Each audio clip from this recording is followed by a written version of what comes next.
Hello friends, आप सभी लोगों का हमारे स्मार्ट लर्निंग पॉइंट चैनल में स्वागत है। जैसा कि आप सभी लोग जानते हैं कि हमारे स्मार्ट लर्निंग पॉइंट चैनल पर इंग्लिश से संबंधित, ज्ञान विज्ञान से संबंधित, जनरल नॉलेज से संबंधित तथा अन्य महत्वपूर्ण बिंदुओं पर, टॉपिक्स पर आपको जानकारियाँ उपलब्ध कराई जाती हैं। यदि आप लोग नए हैं तो हमारे इस स्मार्ट लर्निंग पॉइंट चैनल को सब्सक्राइब कर लें, जिससे कि आपको नई नई जानकारियाँ आप तक पहुंचती रहें। तो आइए हम जनरल नॉलेज के संबंध में आज पार्ट 18 लेकर के आए हैं। इसके पहले जो है 17 पार्ट बन चुके हैं। यदि आप उसका डिटेल जानकारी चाहते हैं तो हमारे स्मार्ट लर्निंग पॉइंट चैनल के प्ले लिस्ट में जाकर के उसे देख सकते हैं, जो प्रतियोगी परीक्षाओं के लिए बहुत ही महत्वपूर्ण प्रश्न और उनके उत्तर हैं। तो आइए जनरल नॉलेज के 18 पार्ट्स के कुछ रोचक जानकारियां हम आपको बता रहे हैं, जिसे आप ध्यान से देखिए। भारत पर पहला मुस्लिम आक्रमण करने वाला मोहम्मद बिन कासिम था। भारत पर पहला मुस्लिम आक्रमण करने वाला कौन था? मोहम्मद बिन कासिम था। और वो किस देश का था? अरब देश का था। और उसने भारत पर कहाँ आक्रमण किया था? सिंध प्रांत पर आक्रमण किया था, जो सिंध प्रांत आज पाकिस्तान में है, लेकिन उस समय वो सिंध प्रांत भारत में था। ठीक है। और सिंध प्रांत के राजा अर्थात शासक जो थे वो दाहिर थे। कौन थे? दाहिर थे। सिंध प्रांत के राजा दाहिर थे। तो मोहम्मद बिन कासिम जो अरब का रहने वाला था और उसकी उम्र मात्र 17 वर्ष थी। मोहम्मद बिन कासिम की उम्र कितनी थी? 17 वर्ष की थी। और उसने कब आक्रमण किया था? इसको आप लोग ध्यान से बोर्ड पर देखिए। उसने आक्रमण 20 जून 712 ईस्वी में किया था। सिंध प्रांत पर आक्रमण मोहम्मद बिन कासिम ने 20 जून 712 ईस्वी में किया था। और इस हमले में वो कामयाब रहा और सिंध प्रांत पर उसका कब्जा हो गया था। ठीक है।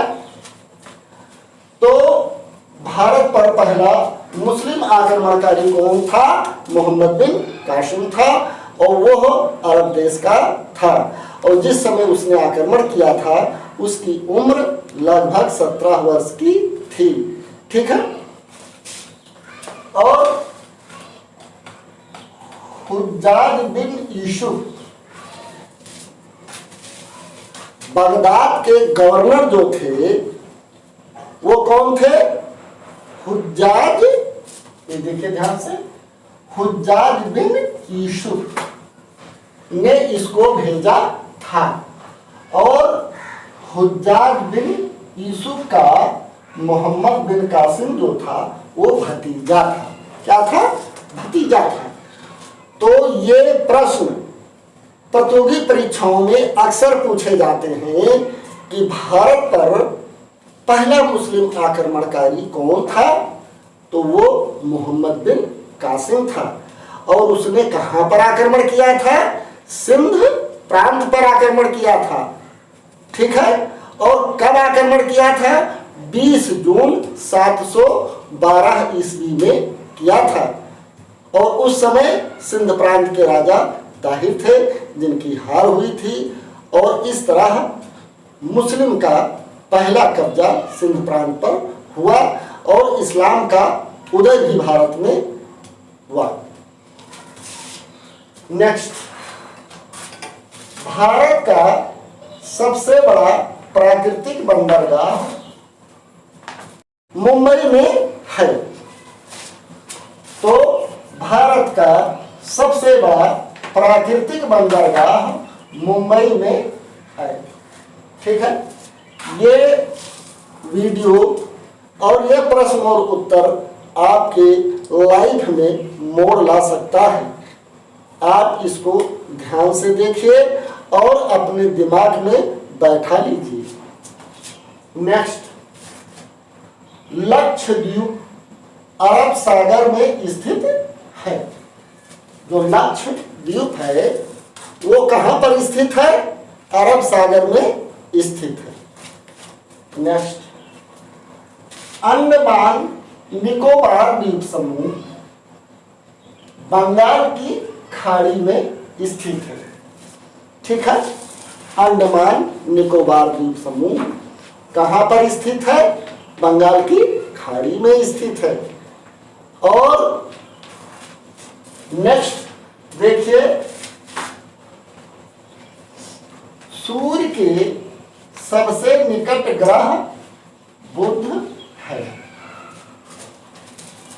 सूर्य के सबसे निकट ग्रह कौन सा है? बुध है। आगे देखिए, सूर्य के सबसे दूर ग्रह नेपच्यून अर्थात वरुण है। तो इस तरीके से आपने देखा कि सबसे दूर कौन है और सबसे नजदीक कौन है। ये कॉन्सेप्ट क्लियर कर लीजिए। अब देखिए, पृथ्वी के सबसे निकट ग्रह, अब सूर्य के बाद पृथ्वी की बात आ गई, तो पृथ्वी के सबसे निकट ग्रह शुक्र है। पृथ्वी के सबसे निकट ग्रह कौन है? शुक्र है। ठीक है, देखिए तुम बदमाशी कर रहे हो बेटा, ध्यान से इस वीडियो को देखिए, इधर उधर ताक झाक मत करिए। नेक्स्ट देखिए,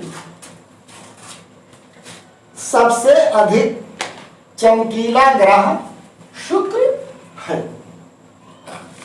सबसे अधिक चमकीला ग्रह कौन सा है? शुक्र है। नेक्स्ट, भारत के उड़ीसा राज्य में जाड़े के मौसम में वर्षा होती है। भाई देखिए, वर्षा तो बरसात के मौसम में होती है, ये तो सभी लोग जानते हैं। लेकिन यह प्रश्न है कि भारत में वो कौन सा स्थान है कि जाड़े में वर्षा होती है? तो वो स्थान आपका क्या है? उड़ीसा है।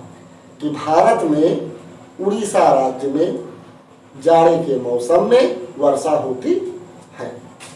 नेक्स्ट,